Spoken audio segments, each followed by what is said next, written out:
여러분 안녕하십니까? 고3 학생들 80일 정도 미루어진 등교 첫날이었습니다. 그런데 경기도 안성의 모든 고등학교는 아예 등교를 하지 못했고 인천 지역 일부 학교 고3 학생은 점심도 먹지 못하고 집으로 돌아가야 했습니다.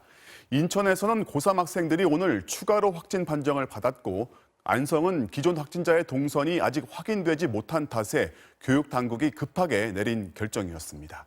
먼저 임상재 기자입니다. 고3 학생들의 등교 첫날 인천 미추홀구의 한 고등학교. 점심시간도 되지 않았는데 마스크를 쓴 학생들이 교문 밖으로 나옵니다. 온라인 수업이 시작된 지 한 달 반 만에 등교 수업이 이뤄졌지만 등교 2시간 만에 학생들에게는 귀가 조치가 내려졌습니다. 일찍 집으로 돌아간 학생은 인천 5개 구 66개 학교의 13,000명이었습니다. 인천 지역에 코로나 환자가 급증하면서 추가 감염이 우려됐기 때문입니다. 많이 이동이 있는 것 같아서 확인되지 않은 동선이 많기 때문에 등교 시에 감염 우려가 커서 학생들 사이에선 아쉬움과 안도감이 교차했습니다. 저는 이제 수시를 준비하는데 이제 3학년 시험이 중요하잖아요. 계속 이렇게 미뤄지면 내신 시험 자체도 좀 많이 걱정이 돼요. 심적으로 불안하기도 했는데 코로나가 완전히 없어지기 전까지는 아직 등교하면 안 될 것 같다고 생각합니다. 동전 노래방을 갔다가 확진 판정을 받은 고3 학생들의 학교와 인근 학교 3곳은 등교 자체를 하지 않았습니다. 미리 문자로 공지가 된 거예요? 네, 공지했습니다. 언제 정도에 교육청에서 연락을 받으신 거예요? 8시경이요. 일단 원격 수업으로 전환됐죠. 경기 안성시도 확진자의 동선이 불명확하다면서 고등학교 9곳의 등교 자체를 미뤘습니다.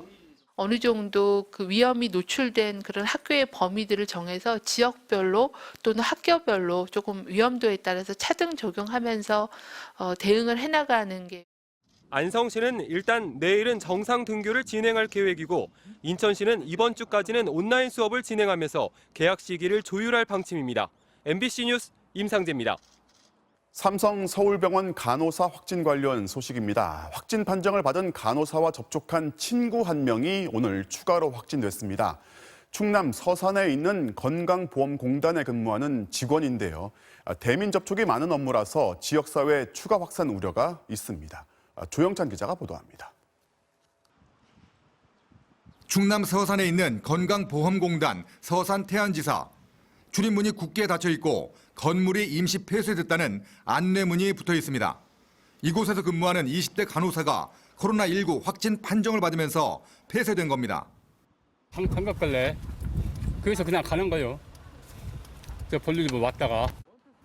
이 간호사는 확진 판정을 받은 삼성 서울병원 간호사와 친구 사이로 확인됐습니다.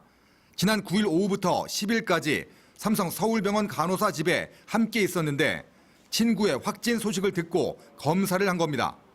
서산시는 직장 동료 59명을 자가격리 조치한 뒤 진단 검사를 실시했는데 58명은 음성으로 확인됐습니다. 또 나머지 1명은 오늘 밤 안으로 검사 결과가 나올 예정이라고 밝혔습니다.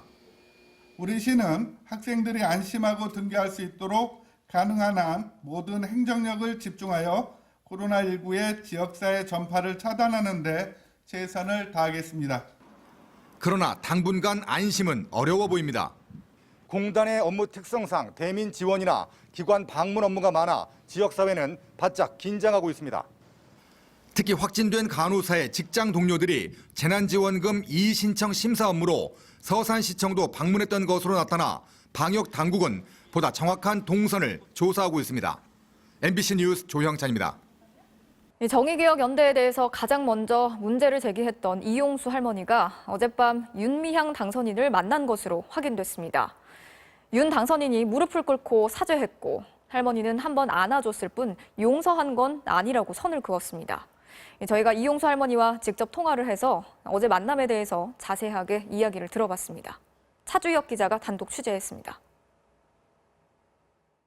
위안부 피해자 이용수 할머니는 MBC와의 통화에서 자신이 머물고 있는 대구의 한 호텔 객실로 어제 저녁 윤미향 당선인이 찾아왔다고 밝혔습니다. 아무런 예고도 없었던 갑작스런 방문이었지만 할머니는 함께 있던 지인들을 내보내고 10분 가까이 독대했습니다. 윤 당선인은 곧장 무릎을 꿇고 사죄했고 할머니는 별다른 얘기 없이 당선인을 한 번 안아줬다고 합니다. 갑자기 와가지고 무릎 꿇는데 무슨 말을 해요? 암을 해가지고 무슨 원수를 줬어요. 오랜 시간을 함께 활동해온 사람의 헬쑥해진 모습이 보기 안쓰러웠다고 말했습니다. 그러나 윤 당선인에게 불쌍하다고 말했다는 등 일부 언론의 보도는 사실과 다르다고 선을 그었습니다. 아유, 불쌍하다 이렇게 말씀을 하셨어요, 어머니? 안 왔어요. 30년을 같이 했잖아요. 보니 헬스가 좀 안 됐더라고요, 마음이. 또 각종 회계부정 의혹에 대해선 검찰 수사가 진행될 것이라고 확신한다는 취지로 언급하며 오는 25일 자신의 기자회견에 윤 당선인도 참석해달라고 말했다고 밝혔습니다. 다른 건 법에서 다 하실 거고 내가 조만간에 기자회견을 할게. 그때 오라고. 그 말 한마디밖에 안 했습니다. 어제 만남으로 윤 당선인을 용서했냐는 기자의 질문에 격앙된 반응을 보였습니다. 용서하신다 이런 말씀은 딱히 하신 게 전혀 없으시다 그죠? 없어요. 무슨 용서를 해요, 뭐. 어제 회동으로 할머니와 윤 당선인의 갈등이 풀렸을 것이라는 일부의 추측은 25일 기자회견 전까지 누구도 확신할 수 없는 상황으로 보입니다. MBC 뉴스 차주혁입니다.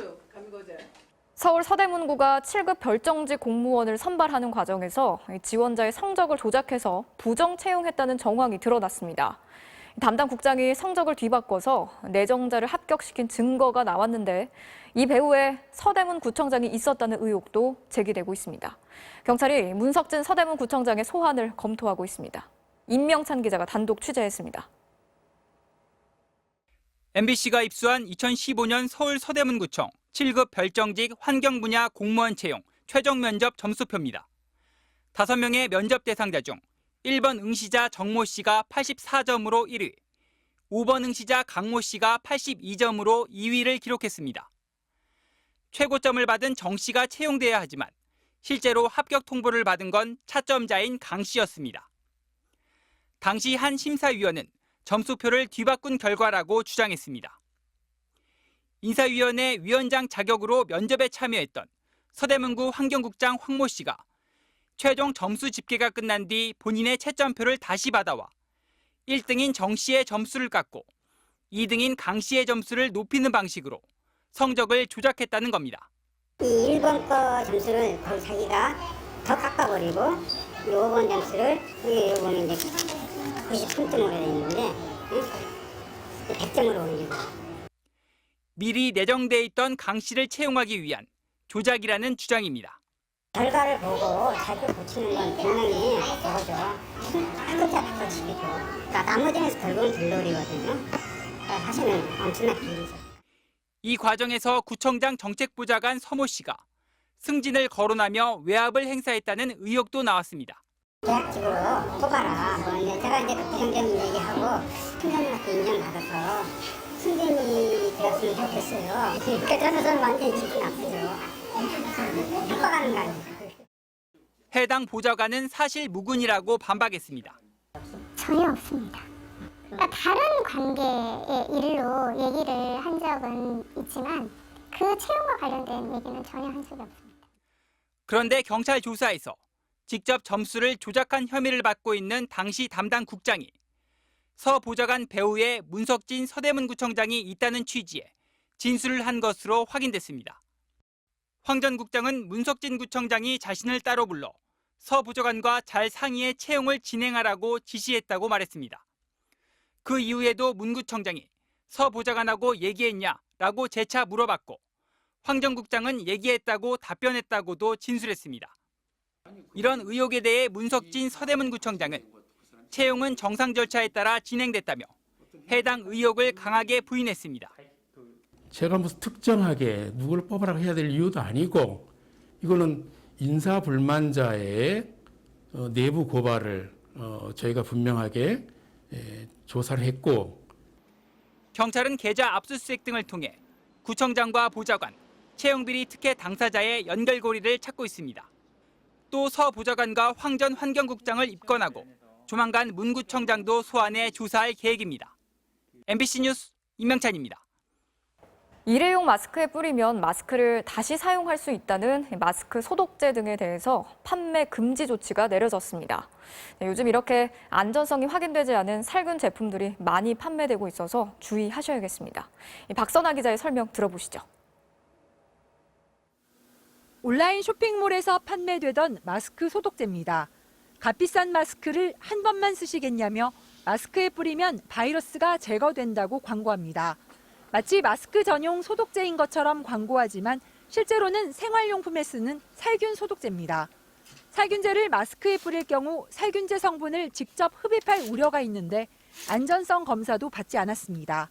환경부가 이렇게 마스크 소독제로 둔갑해 팔린 위디드 순알수를 포함해 안전성 검사가 이루어지지 않은 세모 은하수 살균제 스프레이형과 러스케어, 신바람 홈케어 플러스 천연용액 등 3개 살균제 제품에 대해 제조 판매를 금지했습니다. 에이지 플러스 프리미엄 천연 항균 소독제 등 2개 제품은 살균 탈취제로 팔면서도 탈취 기능에 대한 안전 검사는 없었습니다. 유해성이나 안전성이 검증되지 않은 제품이기 때문에 제품 구매 시에는 소비자들께서는 각별히 주의해서 이런 부분들을 판단하실 필요가 있습니다. 환경부는 코로나19와 관련해 안전 표시 기준을 제대로 지키지 않은 불법 살균 소독제 13개 제품을 적발해 판매를 금지하고 회수하라는 행정명령을 내렸습니다. 환경부는 살균제 안전 기준을 통과한 제품도 마스크용 살균제로는 사용할 수 없다며 소비자들의 주의를 당부했습니다. MBC 뉴스 박선아입니다.